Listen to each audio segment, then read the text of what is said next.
Hello children, good morning, namaskar. You are welcome to another basic knowledge for science classes for class 6.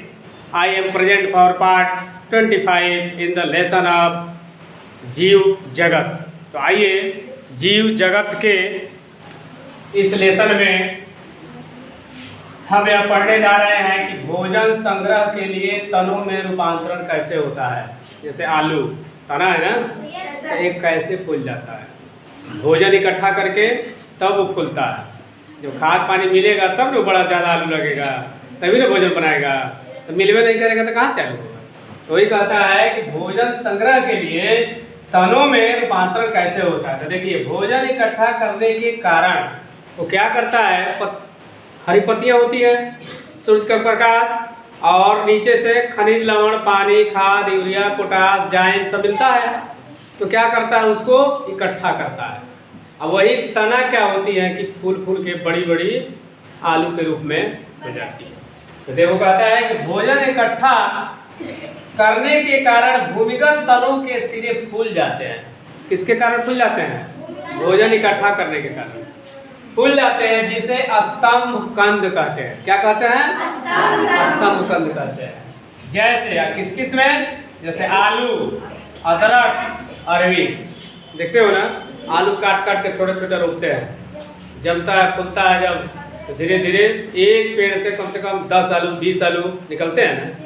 वही कहता है कि भोजन इकट्ठा करने के कारण भूमिगत तनों के सिरे फूल जाते हैं, इसलिए उसको क्या कहते हैं? स्तंभ कंद। जैसे किस किस में होता है? आलू में, अदरक में और अरवी, जिसको हम लोग कहते हैं अरवी। हम लोग को क्षेत्रीय भाषा में अरवी, उसी को अरबी कहते हैं। शुद्ध अरबी है, हम लोग क्षेत्रीय भाषा में बोलते हैं अरवी। अरवी नहीं, वही चीज है। अदरक को कहते हैं आदि। शुद्ध भाषा में उसका नाम है अदरक, लेकिन हम लोग अपनी क्षेत्रीय भाषा में कहते हैं आदि। जाता है बाजार, आदि तो नहीं है, चाय कैसे बनेगा, ठीक है ना। वही अदरक माने आदि और अरबी माने अरवी। देखो फिगर बना होगा, देख रहे हैं ना, आलू का कंद इसे कैसे फूल फूल के बड़े बड़े हो जाता है, इसको कहते हैं आलू का कंद, ठीक है ना। फिर है, देखो यहाँ अदरक, देख रहा है ऐसा होता है ना, ऐसे टेढ़े मेढ़े फूल के उसमें हल्का हल्का सूर निकल जाता है, इस प्रकार हो जाता है। इसको क्या बोलते हैं? अदरक का प्रकंद, मतलब वही छोटी छोटी कलियां जो होती हैं, ठीक है ना।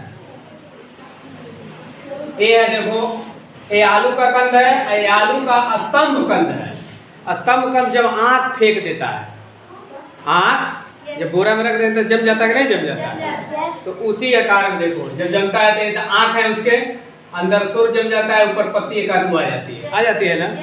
तो ये हो जाएगा आलू का स्तंभ कंद।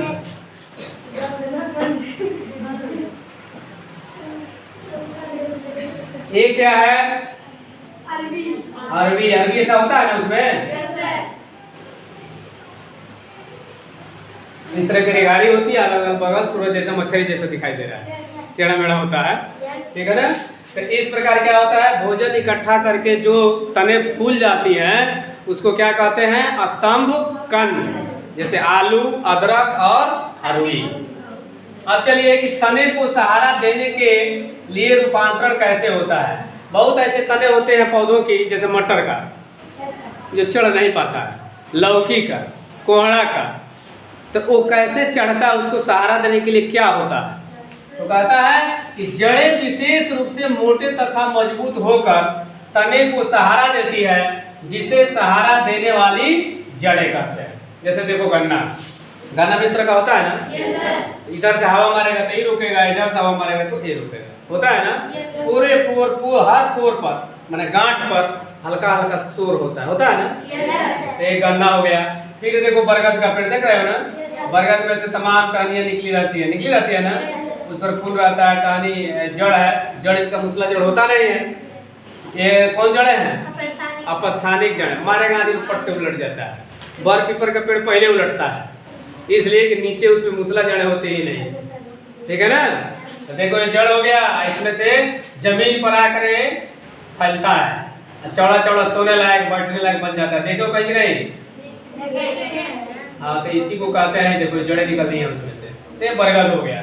तो वही क्या कहता है, जड़ें विशेष रूप से मोटे तथा मजबूत होकर, वही जड़ विशेष रूप से मोटे हो जाती हैं और मजबूत हो जाती हैं और तनों को सहारा देने लगती है, तो इसलिए उसको सहारा देने वाली जड़ें कहते हैं। इस किस में होता है, बरगद में, गन्ना में। अब आओ आरोहण के लिए रूपांतरण कैसे होता है। आरोहण माने चढ़ने के लिए। बरगद को पेड़ को तो चढ़ने की जरूरत नहीं ना होती है, लेकिन कुछ पेड़ होती है जिसको सहारे की जरूरत होती है, तो वो कैसे होता है।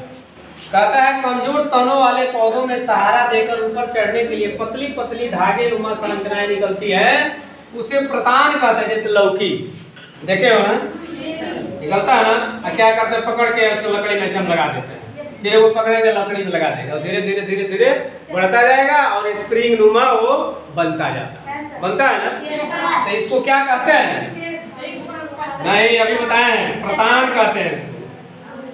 जो स्प्रिंग नुमा होता है उसको क्या कहते हैं, प्रतान।